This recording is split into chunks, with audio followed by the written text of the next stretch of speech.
still have folks streaming in, so give us just a minute, another minute, and we'll get started here in just a second. Let's celebrate.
Our stream seems to be slowing down just a little bit, but good evening, everyone. My name is Sarah Limburg. I am the Senior Associate Director of Undergraduate Admissions here at the University of Mary Washington.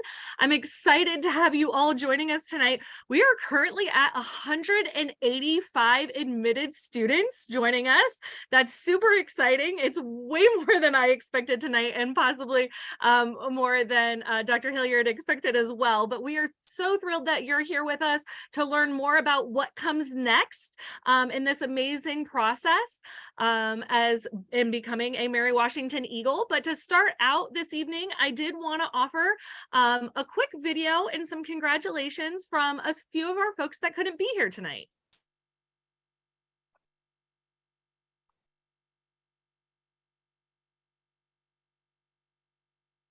So hopefully we can all see that. Dr. Hilliard, are you good there? Can you see that? Perfect.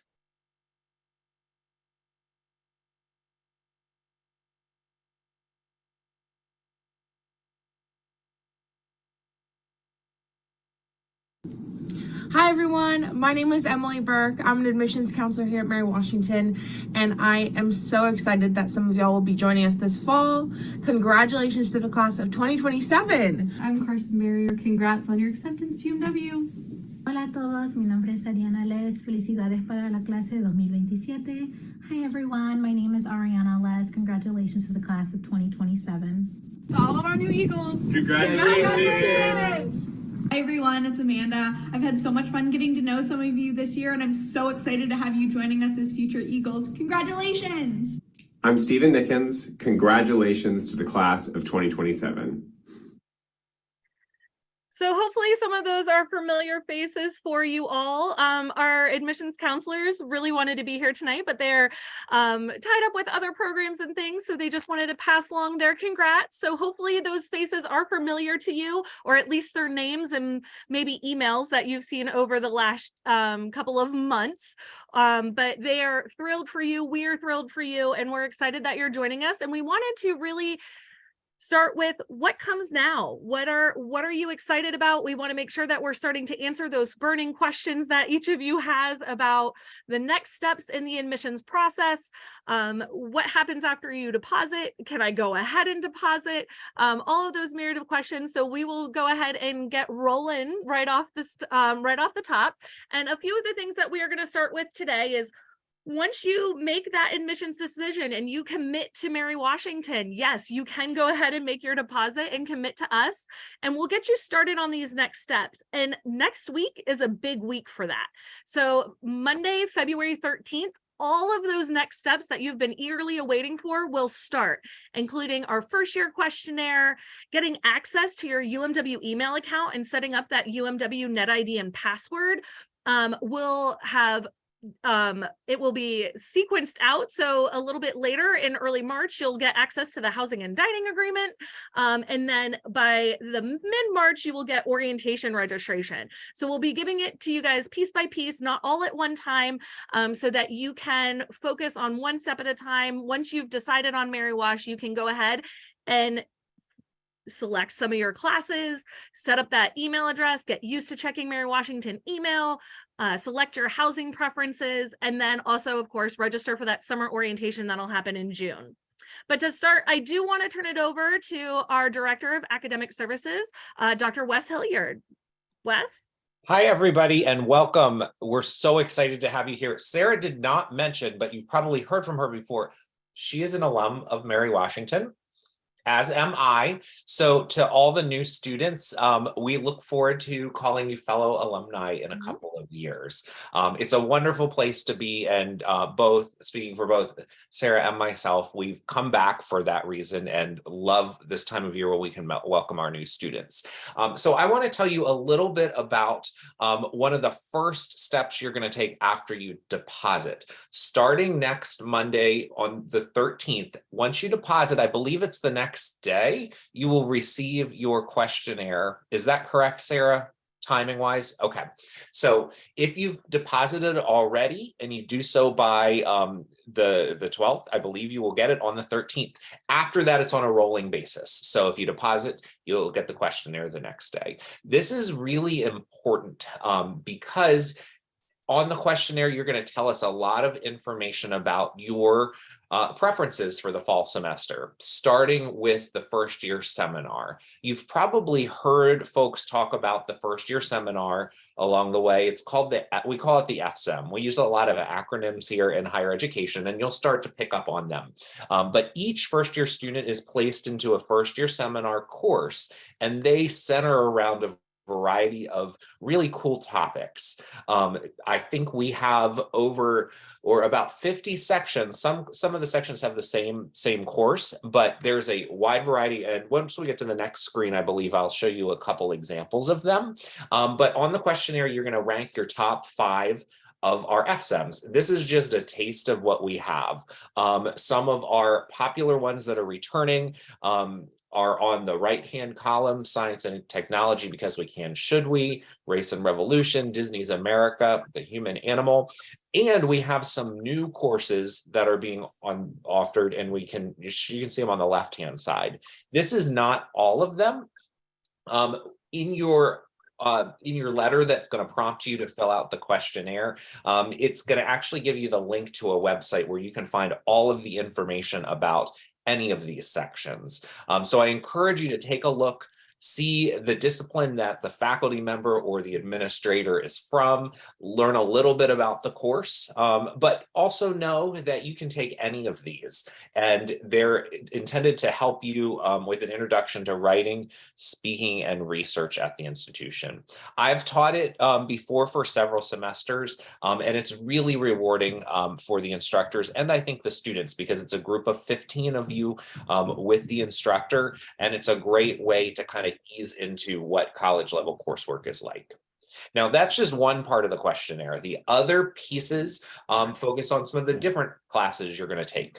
So we have general education course requirements here at Mary Washington, and that's pretty similar to many higher education institutions. We're going to tell you much more about those as you begin the onboarding process and you come to orientation and whatnot. But we want to get a sense of what your course preferences might be should you take a course in any of these areas. So for example, we require students to take at least one science course with a lab. So we're going to list out all of your different options that you could have to fulfill that requirement, and we're going to have you rank them for us. So I believe you rank your top 3. All this is because my staff and I in May, so before you get here in June for orientation, we're going to build you a schedule based on your preferences. So it's important that you take some time to think about what courses might be interesting to you, what things you excelled at in high school, what are some of the things you know you're not so great at that you might not want to take necessarily right off the bat. We don't put you in everything, but this helps guide us. We also are going to ask you if you know what your major interest is. Every student is undeclared when they come in, but if you know you want to go into business, we're going to craft a schedule that's going to set you up with some of the prerequisites for business. Or if you know you want to go into pre-med, we're going to make sure that you're on track to take the entry-level science courses in that sequence. So we look at your major, we look at your interests. We also are going to see if you're an athlete. So if you're going to have times that may conflict with certain classes, this isn't our opportunity to get to know you and what your preferences might be. My staff in academic services, it's a group of professional academic advisors, so we work with students all the time. We build you a schedule of 15 credit hours-ish. I say ish because some students, if you have a 4-credit lab class, it might be 1 more to 16. So we build that for you, and I can tell you, we do a pretty good job at getting you some of your top choices based upon your interests. We also may throw in there a class or two that is not on your list, but we will tell you why it is on the list when we see you in June. So sometimes students don't know what you need for specific majors, and we know if you want to go into something. So students, it's really important that you are the person filling this survey out because we want to hear from you. But I also tell you that there are folks at home that might want to talk it through with you. You can share it, talk about it together, but this is really helpful for us. Let me see, I have the chat up. Sarah, okay, the first one's from Sarah. What is the date in June? Is that for? I think when you said when schedules are released in June. So oh, yes, it'll yes. be Good question. Good question. I don't orientation, the first orientation date starts the 13th of June. So it will likely be mid to late week, the week before that we release your schedule. And by release, we basically will tell you when you can go log into our system and view it. So we will let you know when that is. Our goal is to get that to you before you come in June, because at June, we're going to start talking a little bit more about major tracks and courses of interest and things like that. AP and dual enrollment credits get added to the schedule. That's great as well. We will have some of those AP and dual enrollment credits in our system when we build the schedules. And if we do, we will take those into account. A lot of times, though, I know you're taking exams this spring, you're finishing up classes. We won't award credit until we get the official score report. And a lot of times, in all reality, that may be over the summer. So to give you an example of one of the ways we plan for this and work around it, say you want to major in psychology. Our entry-level psych course is Psych 100, and there are a number of students that bring in transfer credits for that course. We might see that you're intending to bring that course in, but we don't have the credits yet, and I know you want to be a psychology major. I'm going to put you in that course because I know you need it, and then we can always make the adjustment later on down the road. Yes. Go ahead. I was going to say, I did get another question. It came directly to me. It says, I've been admitted pre-nursing. When I put my nursing major on the questionnaire, it says, I'm sure it has its own FSEM. What does that mean for me with the first year questionnaire? Sure. Actually, the nursing program, if you're admitted into our nursing program, the system is smart enough to know who you are, and it's going to actually show you the one nursing FSEM that we have. And then because your courses are kind of crafted in a sequence, I believe it jumps you right down to the end because we know what you're going to take. And Dr. Atarthi Dugan will be the one who kind of brings you up to speed on that. So that is helpful. You don't have to worry about that in your case. Good question. We have another one that says, if a student is in an early college and has taken AP classes, can someone help guide the student with classes they don't need to take towards their major? So we have students that I will say we have a lot of students that come in with no credits, and some that come in sometimes with full associate's degrees. So if you are in a scenario where it sounds like you have a significant number of credits potentially coming in, again, we're going to have to get them evaluated by the institution. So there'll be maybe a little bit of time before they're actually applied and put onto your transcript. But in the communications that you receive, you'll get a phone number for academic services, which is my office. We oftentimes will field questions over the phone if people have questions about where you're at in the process. But advising doesn't just kind of skate by. You will, when you're in on campus in June, you'll have opportunities to meet in groups with department chairs around your intended major. And then actually in July, you'll have a one-on-one advising meeting, oftentimes with your first year seminar instructor over Zoom. So that's a great opportunity to have one-on-one time to talk about your schedule, talk about your transfer credits, and really get a lot of that stuff addressed. But know that you can always reach out to the admissions team or my office if you just have burning questions ahead of time that you need some help with. We have another one on here that says, hi, will the FSEM courses close when they reach a certain number of students? Yes, so they're capped at actually, I believe 14 right now. So we monitor them and we, as we place students, once a class fills, we will take it off of the questionnaire. So the questionnaire is pretty smart and we're monitoring it every day. So all that to say is the sooner you can get in there and complete it, the more options that are going to be available to you. Now, if down the road, if somebody decides not to come to the institution and it frees up their seat, we'll oftentimes, as we can, make seats back available. But the most capacity and inventory that we have is starting Monday. So if there's something that you want, make sure you get your deposit and get that questionnaire back to us.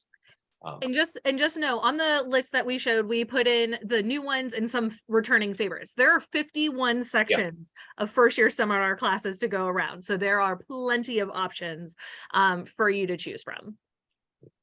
We had another question in here that says, let me see, we've got an orientation slide coming up, so I'm going to hold on to those ones. In terms of how UMW works with IB credits and transferring them as college credits. So that is the same. We will have to review those scores. There is a website that I don't have in front of me that has, I believe, all of the equivalencies. Sarah, what else would you say about IB in particular? Anything about IB? Yeah, with the IB scores, there is a equivalency. I will go ahead and pull the AP and IB coursework equivalency chart and put that link in the chat for everybody so that you can take a look if you've taken IB exams, AP exams, or Cambridge exams. The way those transfer in, I can put that in the chat for everybody. So I have just dropped that in there. We had another question too that says, if I have been admitted to the honors program, do I need to take an honors FSEM course? So you actually don't need to take an honors FSEM course. You'll see some that are designated as honors and they can count as an honors course, but you're not required to take an honors FSEM. Last year in my FSEM, it was not honors, but I had a few honors students and they picked up different honors courses along the way. So it is flexible. I would pick one that really you sound like it is interesting to you. Okay, let's see. Are there any classes virtual or are they all in person? We have some virtual. Now we are not a solely online institution. All of our FSEMs are in person, and the majority of our classes are in person. But once you learn how to look at the schedule and all that, we have some that are available online from time to time. I will say when we're building class schedules for our first year students, we have traditionally in the past tried to avoid solely online classes for first year students. Now, some of you are coming in with some more experience with online than we had several years ago. But do know that all the FSEMs are in person and the majority of our classes are in-person classes. And we have a few questions about FSIMs and housing. So I'm going to take this one because we haven't made this announcement to everyone just quite yet, but we are ready to announce. This year, the residence hall will not be associated with your first year seminar class. So what does this mean for you? That means that you can pick a first year seminar class based on your academic interest and not have to worry what building it will be housed in. I know that that is a big change. I'm seeing some nods and maybe some laughter from some parents on here. I know that's a change from what we have told you, but we actually received feedback from students that said, you know, I'm making my friends within my residence hall, definitely in my FSM, but you know, I really want to make sure that I'm picking a building based on where I want to live. So we have decided to separate those two things for you to give you more options for both housing and for the first year seminar course. So you don't feel trapped to one building or trapped to a certain group of first year seminar classes. So that is new for this fall. So you will not see a building next to your FSEMs on the first year questionnaire. That also means that any housing information will not be in the first year questionnaire either. That will come later with the housing and dining agreement. And that will also be noted in your email that talks about going in and completing the first year questionnaire. All right. There's a question on here on CLEP scores. In the link that I put in here about AP exams, there is a link for a CLEP chart. Remember that if you are taking CLEP exams, you can only take them prior to enrollment with Mary Washington. Once you enroll at Mary Washington, you can no longer CLEP out of courses. So I do know for some of my homeschooled students, that's a popular option to earn some credit similar to AP and dual enrollment. The FSEM course is a full semester course, so it is for the fall semester. It's not leading into the fall semester. And I will say your academic advisor for your first year is also your FSEM instructor. Like I said earlier, most of you will meet that individual virtually in July for a one-on-one advising meeting.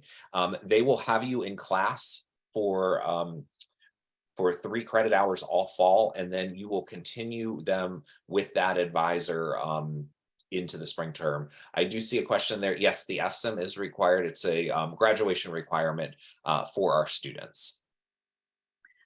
We've got another question in here that says, when we eventually declare our major, do we need to reapply to that specific program?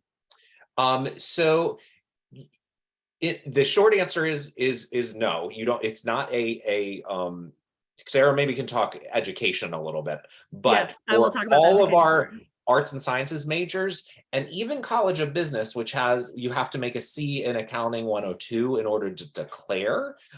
There's not a competitive application process to get into any of those programs. We have a lot of students that may start in one major and then switch to another, but we are trying to get students to declare by the time they get to be a junior, because we're going to want you to have a major advisor. We're going to want you to connect with the department. But many of our students spend their first year to 2 years as undeclared, just exploring different options.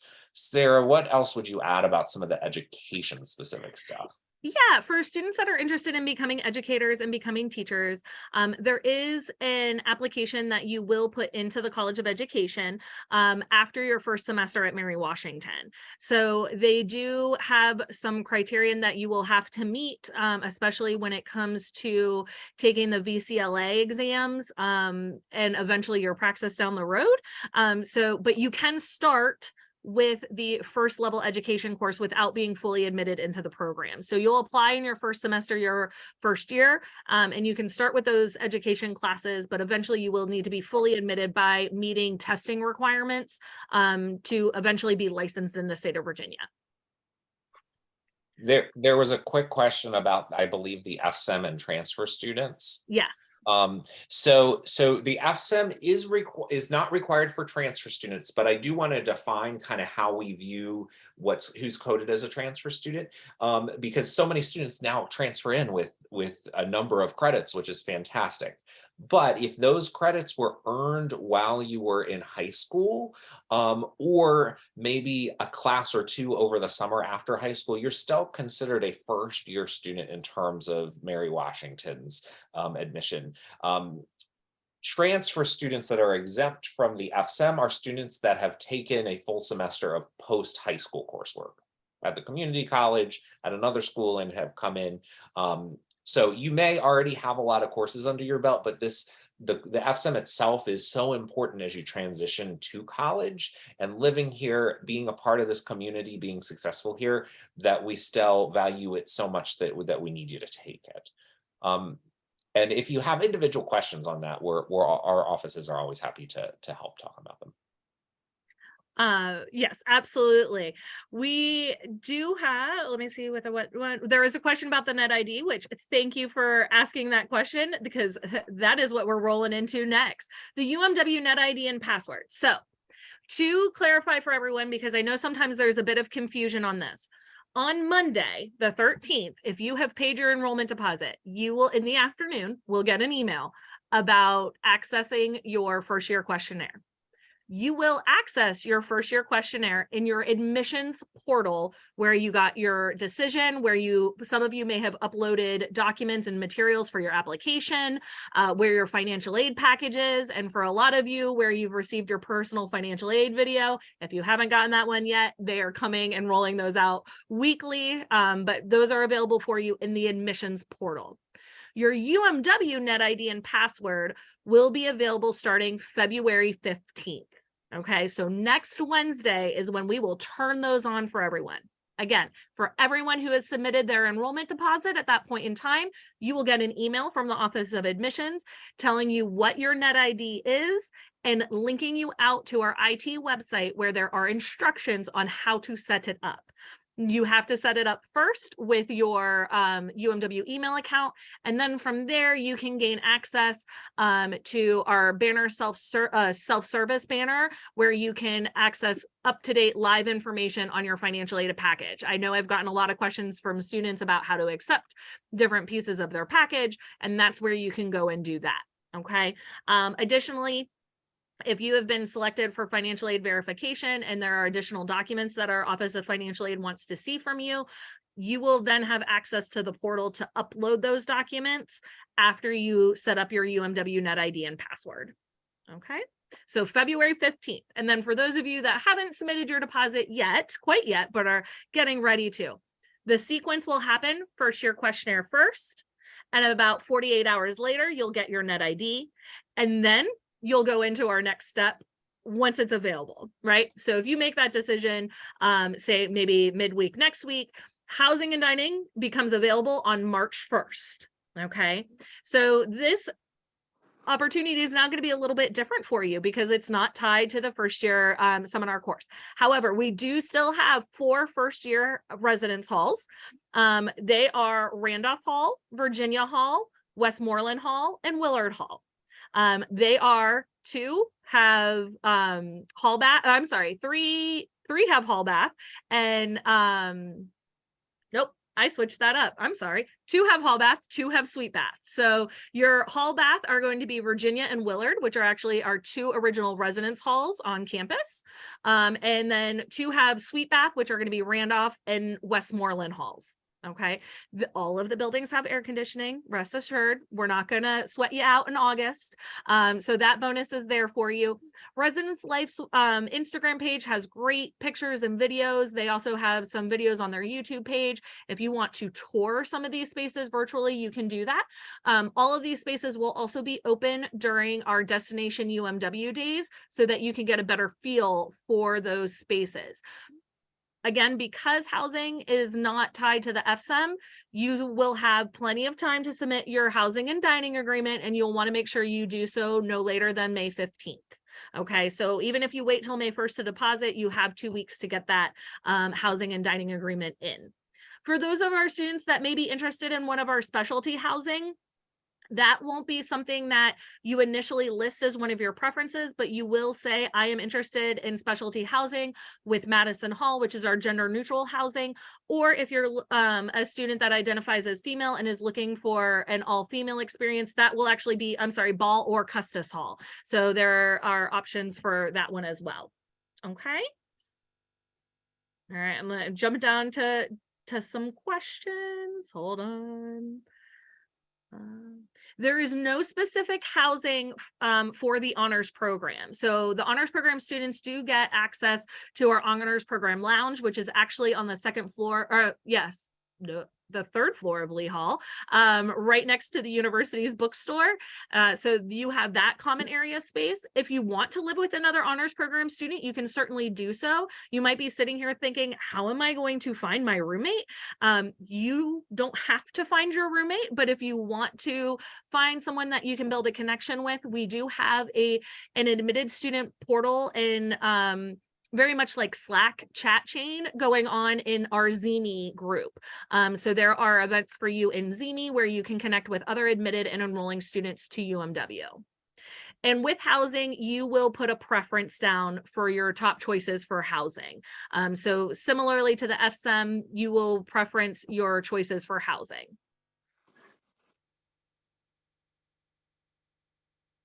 Yes, there is a question about the enrollment deposit. You can absolutely still submit the enrollment deposit. I might ask Wes if he can go ahead and drop that in the chat, the link for that one for me. If not, I can pull it up at the end and do that.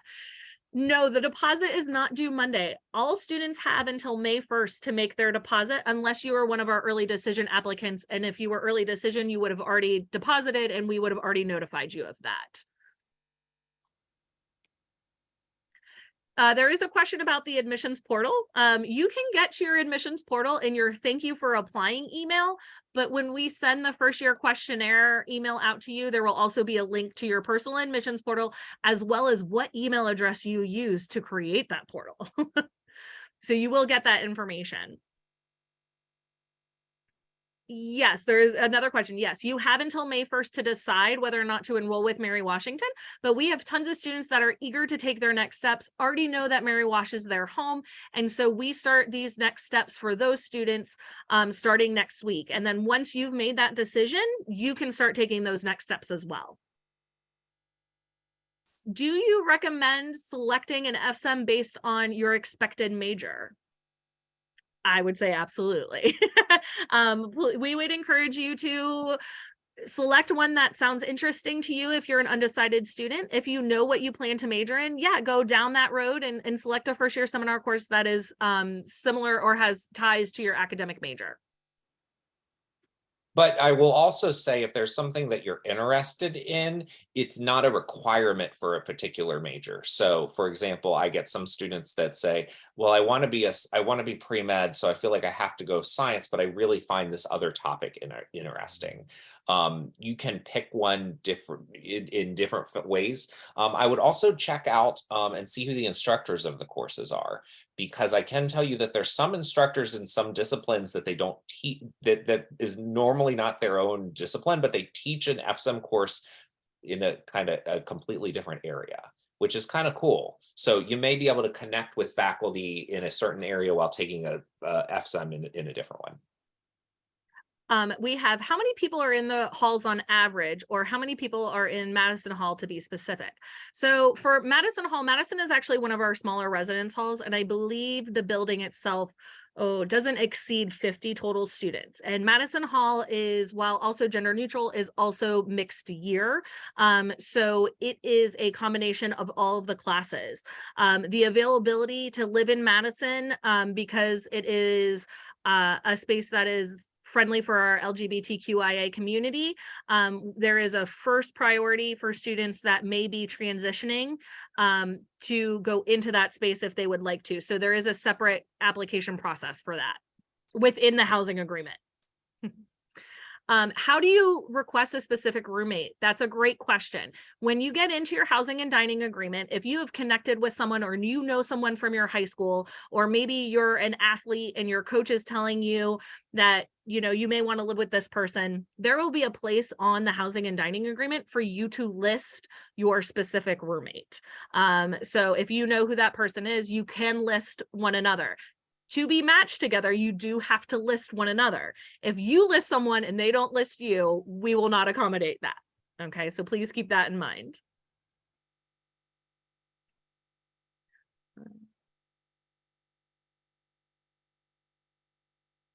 Are there single occupant rooms available in the residence halls? So for first year students, there are typically not single rooms. If there is a medical reason for a student to have a single room as a first year student, then you will work with Residence Life and the Office of Disability Resources on an accommodation to provide you with a single room. If I select and rank my housing in March and then my coach wants me to group with a roommate in a different hall, how can I switch? I'm not sure when my coach plans on matching us, and should I hold off on the agreement? So what I will tell you is that we will not release housing assignments until after all of the housing applications are due after May 15th or later. So you won't know your building until later now because it's not tied to the first year seminar course. So you can actually, if you are ready to, Jack, you can go ahead and complete your first year or your housing agreement when it's available on March 1st. And then if you later get the assignment from your coach of who you should be living with, you can actually log back in and work on that and make those adjustments. Yes, Madison Hall does have roommates. I answered the one about where you can already put your roommate preference. Are all transfer students guaranteed housing? Transfer students are guaranteed housing as long as they can complete their housing and dining agreement by that May 15th date. And they have a 1-year housing commitment, whereas first year students do have a 2-year housing commitment.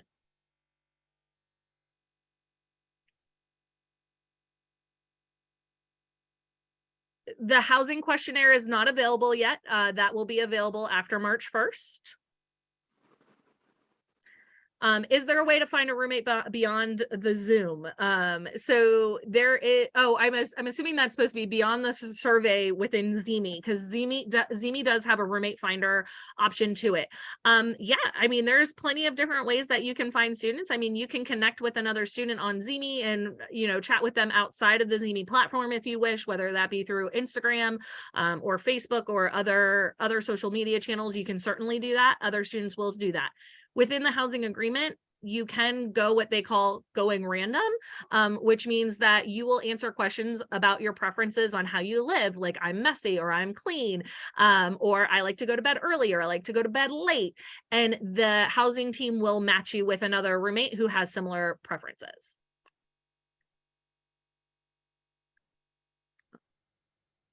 Let's see. Thank you for those of you that are answering some questions in this chat. You guys have good information. For hall bathrooms, there was a question about what hall bathrooms are like. So in both Willard and Virginia, they have hall bathrooms that all have individual stalls within the bathrooms. So there are individual toilet stalls and individual shower closets and things like that. In each of the buildings too, they also have at the end of each hall, a gender neutral bathroom that includes both the shower and the toilet as well. So if you want some additional privacy, you could always go into that gender neutral bathroom and use that one. And those doors, of course, lock in both the hall bath and in the suite, the hall bath and in that gender neutral bathroom on each floor. I don't know about Sarah, but when I was a student, I lived in both of the settings. I had a suite one year and a hall the other year. I actually preferred the hall bathroom. It was a lot cleaner. I will say this, hall baths, you have our wonderful team within housekeeping that actually will clean your bathrooms for you. When you have suite bath, it's on you and your suite mates to clean your own bathroom. So depending on that, that may impact what you are going to decide to do. What are the bathrooms like in Madison Hall? Madison Hall has suite baths. where do we find our student ID? If you are looking for your student ID number to pay your deposit, that is a 9-digit number that starts with 000, and it is on top of your offer of admission letter. All right, we're getting some great questions in here. Upperclassmen are guaranteed housing as long as they submit their paperwork on time. There is a question about whether housing on campus is required for first-year students. The answer to that is yes, unless you live within a 30-mile radius of campus and plan to live at home with your parent or guardian. There will be a link to the Zimi chat at the end of the presentation that you guys will be able to scan with a QR code to start talking with one another as well. All right, we have a few more things I definitely want to touch on before, and we've been having some great questions, so it's good. What I will tell you, if you are thinking about summer and you already know you're coming to Mary Washington, and parents, you might be interested in this if you're planning some summer vacations. I know those are important with graduations and everything. You don't have a ton of time. The dates for orientation are listed right here for you. So you have 5 selection options for orientation, and you will only need to select one. Orientation registration will be available on approximately March 14th, and they will be filled on a first come, first serve basis. Each orientation has capacity for roughly 175 students. Okay. Parents, you're welcome to come to orientation. We do not provide parents housing for orientation overnight, but we do provide and expect students to stay overnight on campus, whether you are an on-campus student or an off-campus student. So to prepare in advance, students, you'll be staying in a residence hall for that one night, no matter if you're on or off campus. And parents, you will want to make accommodations in the local area. And parents, we actually do have several sessions that we've designed just for you at orientation. So it's always great to get to have parents if you're able to join for that. There's lots of questions about access to this presentation in the future. Yes, we are recording tonight, so it will be available for you. We'll put it on our admissions YouTube page. We will also do next step sessions throughout the months of March and April, where me or some of my other staff will go through this presentation with you again, where you can ask some additional questions if you're forgetting what you want to ask tonight. For the dining agreement and our dining services in general, they will work with you considering your any allergy restrictions, and we can get you in contact with Rose Benedict in Sodexo, who can talk you through what accommodations can be made for allergies. There are let's see. I know this is for early applicants, but have regular decision applicants been notified yet? Some regular decision applicants have been notified, but we have made all of our decisions through early action at this point. We roll our decisions out as we make them. So some regular decision candidates have heard of their admission already. All right, so keep in mind, June orientation, we want to plan for these, especially if you already know you're coming to Mary Washington. Keep those dates in mind. Take a quick picture of that slide if you would like to and want to move forward with planning. All right. I do want to mention quick an opportunity in different optional connection building opportunities through your first year through different programs that Mary Washington offers. So the first one that you see up here is NEST, New Experiences for Students Transitioning. There are a number of students that would benefit from the opportunity to get a little bit of a head start at Mary Washington. Our NEST program is for students that are looking for that want a few more days to get acclimated to campus, right?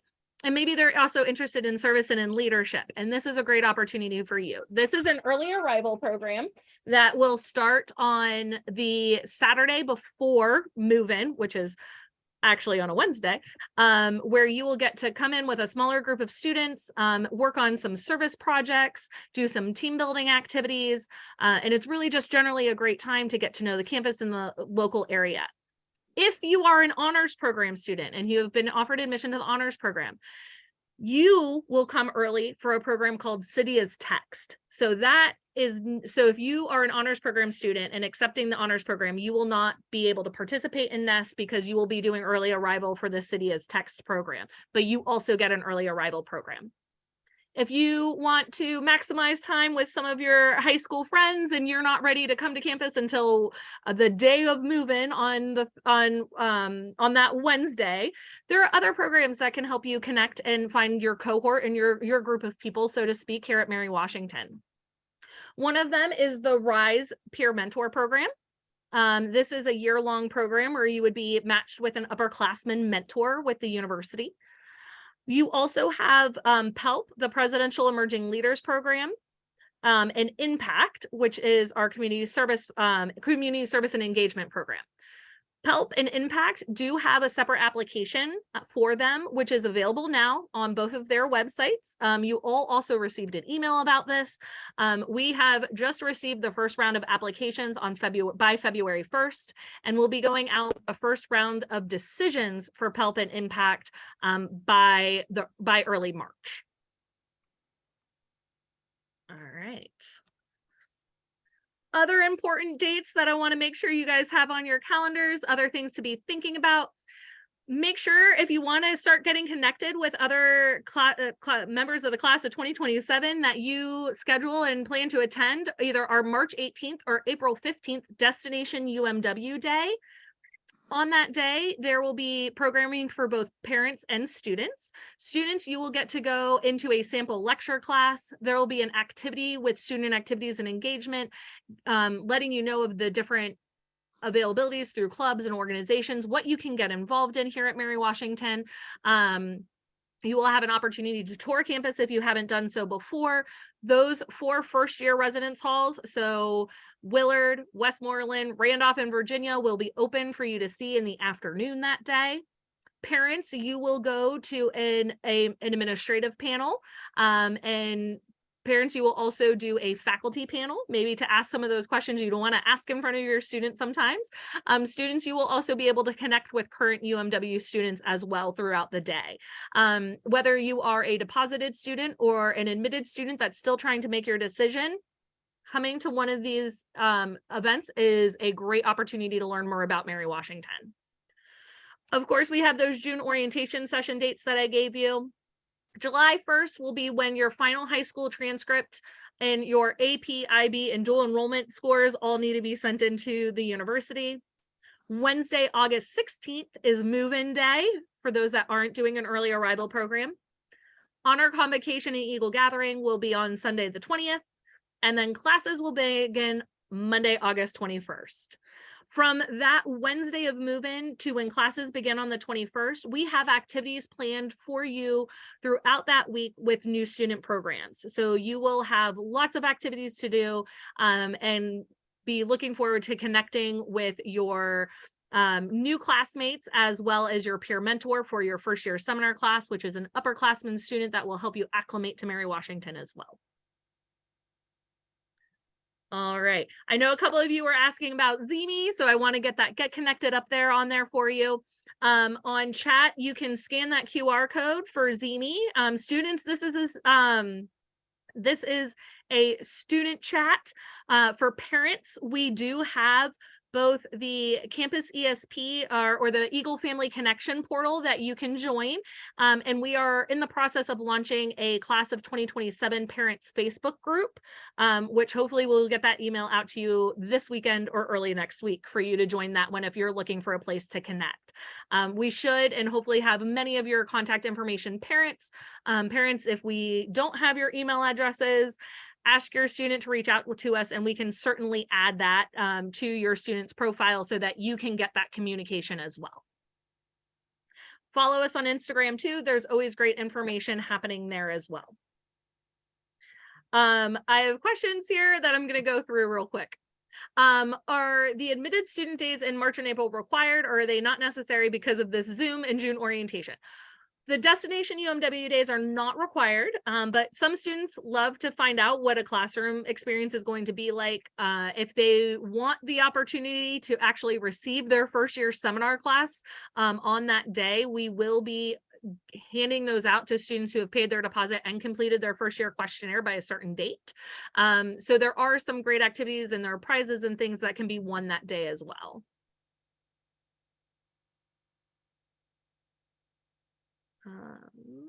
Okay. Let me go through. I like the last question. Are tissues provided on drop-off day for parents and or sunglasses? We do Not not. typically, but I would definitely encourage you to put that on your packing list. I made my parents go to the farthest end of campus and drop me there, so we did not have to say goodbye in front of everybody. I mean, that's also a good way to do that. So for freshman move-in is going to be on Wednesday, August 16th. If we did not apply to the honors program, is it too late to apply when classes start? So students are able to apply to what the honors program calls track B, which is something that you can apply to after your first semester, your freshman year at Mary Washington. The only limitation to that is if you are in the university's nursing program, because of the structure of your program, you are not able to do the honors program and nursing. Honors program students move in on the Sunday before the 16th. So that would be the 13th, if I'm doing my math right. If you have applied to the Presidential Emerging Leaders Program or to the Impact Program, we are going to send those first round of decisions out in early March.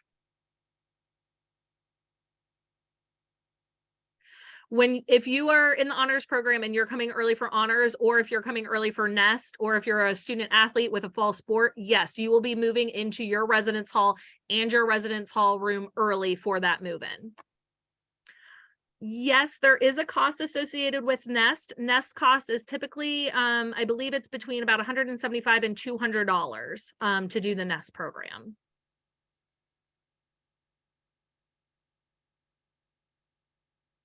AP scores can come later into July. That just means that we can't award you credit until we get those AP scores. So just know that if AP scores are coming late, there is a schedule adjustment period in August that will happen. And you will be able to use, you will be able to use that as well and get those scores then. I thought move-in day was the 23rd from an email we got after admissions. Wes, do you mind double checking me? I had the 16th written down. We're going to double check that date, but I had the 16th. I'm ready for you guys to start classes on the 21st.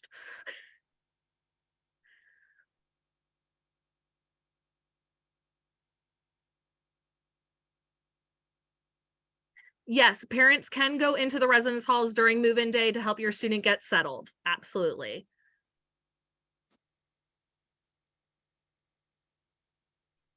I know there's questions. Yep, sorry. Sarah, I'm looking at our schedule. It looks like, unless the schedule's here, or I'm gonna have to check the calendar, it says Wednesday, the 23rd of August. I messed it up.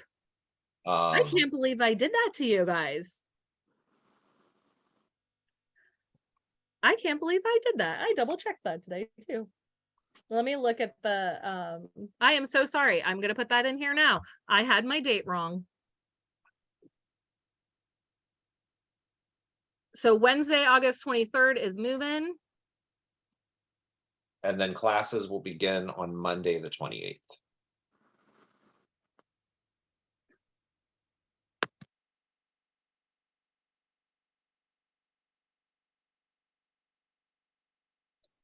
You all, I am so sorry that I messed that up. I can't believe I messed that up. I was trying to get you here a week earlier so that we could all have a good time together.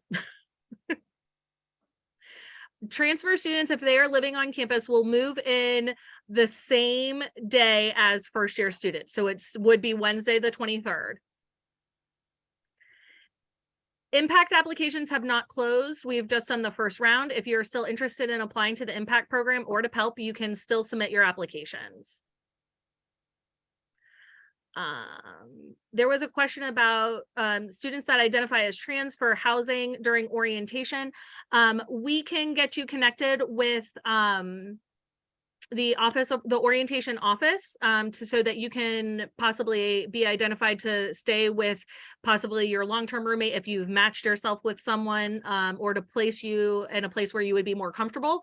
One of the things that I do find sometimes students, that if you're finding your own roommates, sometimes you try and plan to be at the same orientation date if it works for both of your schedules. And then when you come in on orientation day, you'll want to check in together, and then you can be housed together, because housing during orientation is based on when you check in during the registration time period.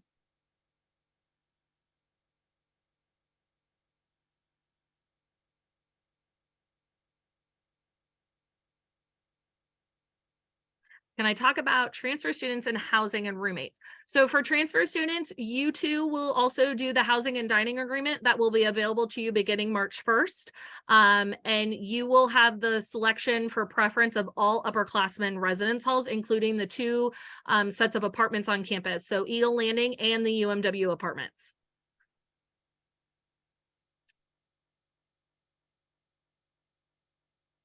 Honor students move in the Sunday before the Wednesday when everyone else moves in. So it's the same day for Nest and honors. The Nest application is not available yet. You will receive an email when that is available, but it will be after March 14th. So Nest is considered a new student program, and so it's not available until after the orientation registration is available.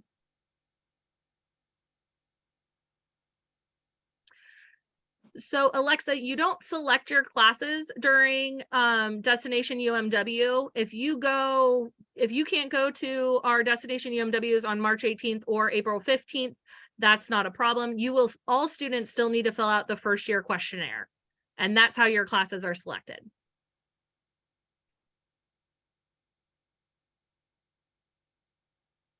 Amber, I'm happy it was a typo too. And I am so sorry. Move-in is August 23rd.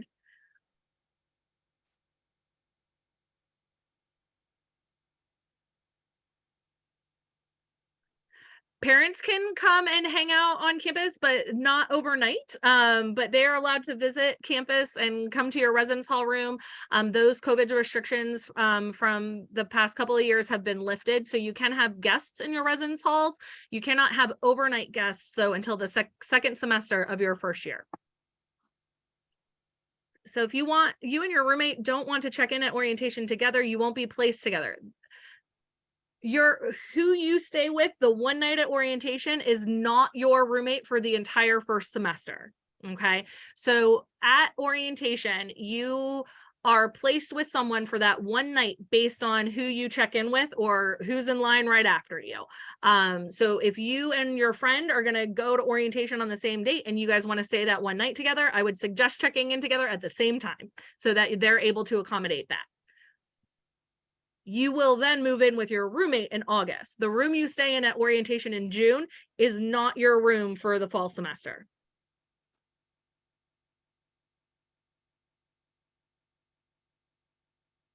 Yes, it is required to stay overnight for the June orientation, that one night, even if you are an off-campus student. Financial aid packages that you have received are for the whole year, not by semester. They do split the cost up by the award up by semester based on the information that you've received. If you have questions and want to schedule a time to have an overview of your financial aid package with your admissions counselor, you can reach out to them. If you have not already received a personal financial aid video, there will be one uploaded to your portal within the next couple of weeks. We have done that to help break down the costs and help you understand your financial aid package better. So you will first receive a text message about that. So if you get a text message that says, hey, check out your personal financial aid video, that is actually us telling you to do that. And then it will be uploaded to your admissions portal, which is where you got your admissions decision.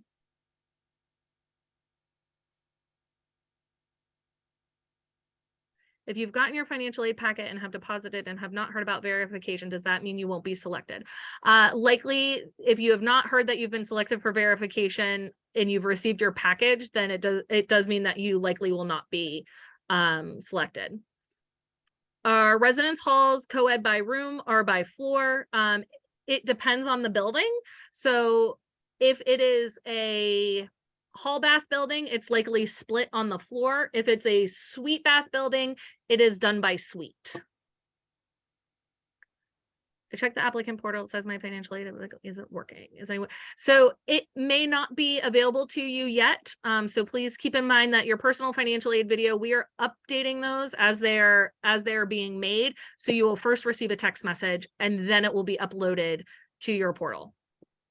What do we need to bring for orientation? Sam, that's a great question. We will actually do orientation Zooms and virtual Q&A question time with our orientation coordinators and some of our orientation leaders in May and in early June. So stay tuned for those sessions because they will tell you everything that you need to bring for orientation.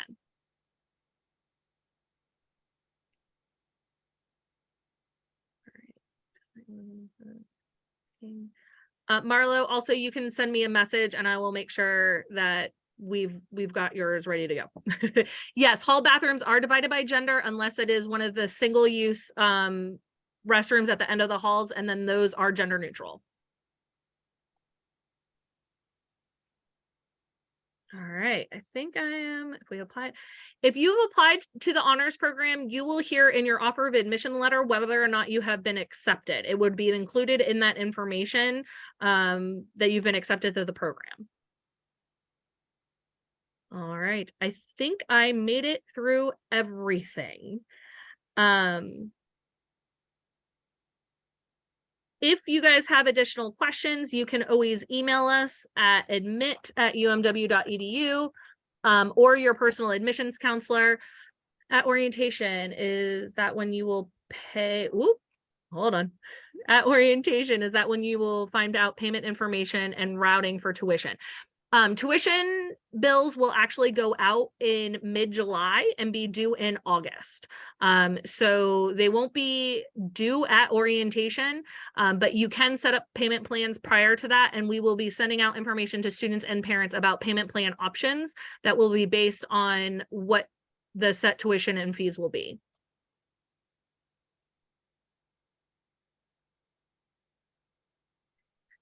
Thank you for putting out the YouTube channel out there. All right. Thank you, everyone. We will be posting the recording on our YouTube channel page. We will make sure that you guys have that information. Again, I had that typo in there, so I do want to stress move-in is on Wednesday, August 23rd, and the start of classes is the following Monday. Can you clarify what you mean by financial aid verification? Some students are actually selected for verification from the federal government to verify the information that they provided on their FAFSA form. If you were selected for verification, the Office of Financial Aid would have notified you. And if you want to know if you've been selected for verification, you can always email them at finaid@umw.edu. All right. Thank you all so much. You had wonderful questions. Again, I am super excited. We had so many people on here. Congratulations on your offers of admission. If this presentation helped and you are ready to make that deposit, I am going to drop that deposit link in the chat one more time. For those of you that have deposited, Monday afternoon is when you'll get your first year questionnaire. Okay, so Monday afternoon for our deposited students that are already committed to the class of 2027.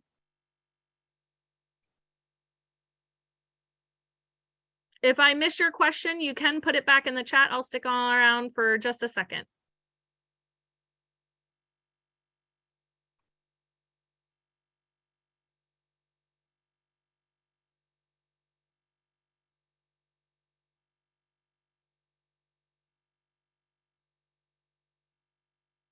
Have a great night, everyone. What AP scores do you accept? All of our AP scores are available, and what classes we take, as well as the score needed to get credit, is available on our website. The easiest way to find it is search AP scores. If you are on the equestrian team, yes, you can receive a waiver so that you can have your car your first year. If you are accepted into the honors program, it will be included in your offer of admission packet.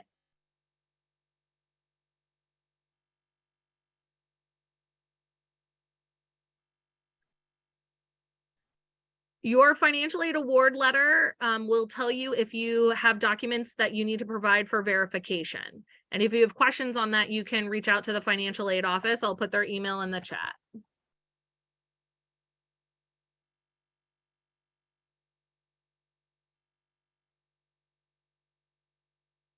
Taking flight scholarship notification will be happening in end of February, beginning of March.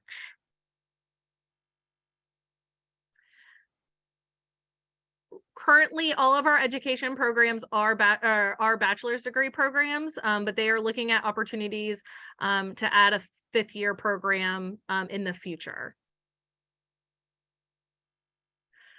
Your admissions counselor stays with you until you enroll in August. And then after that point, you will then have an academic advisor who will serve as an advisor and counselor to you.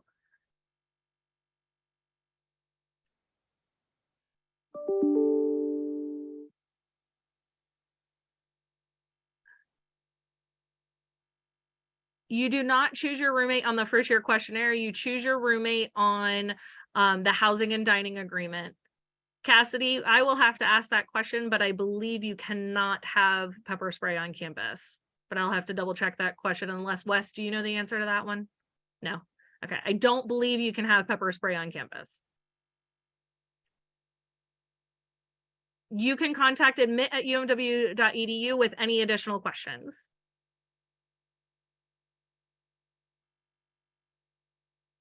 All right. Thank you, everyone. Thank you for joining us. I hope you guys all have a great night.